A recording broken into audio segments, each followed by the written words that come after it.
The new issue of Bloomberg Businessweek hits newsstands this morning. On the cover, why Charles Schwab, father of individual investing, says it's crucial the little guy stays invested.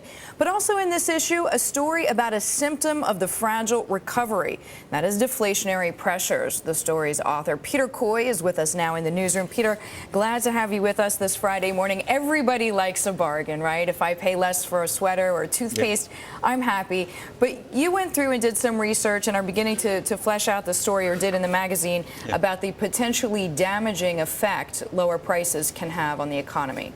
First of all, it's just amazing how many prices are actually falling over the past year from April 09 to April 10.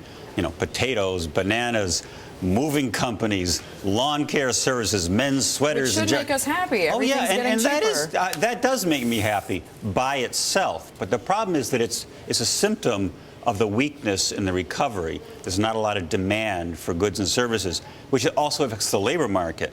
And there it's much more damaging, of course, to the average household, because pay increases are coming down and down and down.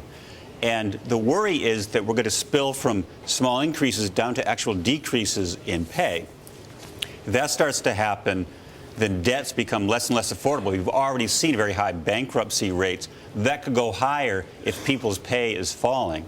Now, you mentioned in the article that the Fed is trying to keep rates low, in part to fight deflation. We also know from an economic perspective it's harder to fight deflation than it is inflation. But I guess the right man is at the job. I mean, Helicopter Ben earned his nickname the last time we were worried about this in 2003. Are there any parallels that we can see between now and then that we should be paying attention to?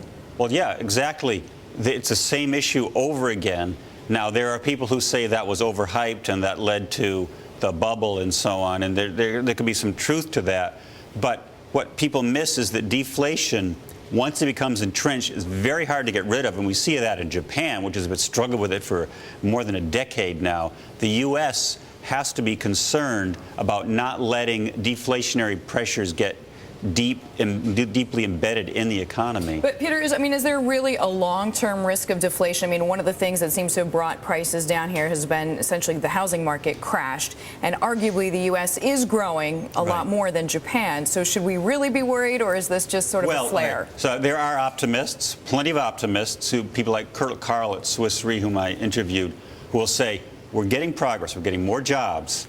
The increase in jobs, more pay, people spend more, that generates new jobs, and virtuous spiral on up, and we're good.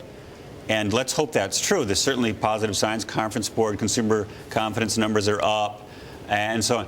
But on the other hand, we do have this weakness in pay. We do have signs of fragility in the recovery. And so it's not that we will have deflation, it's a risk that can't be ignored. Peter, thank you so much. Peter Coy, you can read all about his story in this week's issue of Bloomberg Businessweek.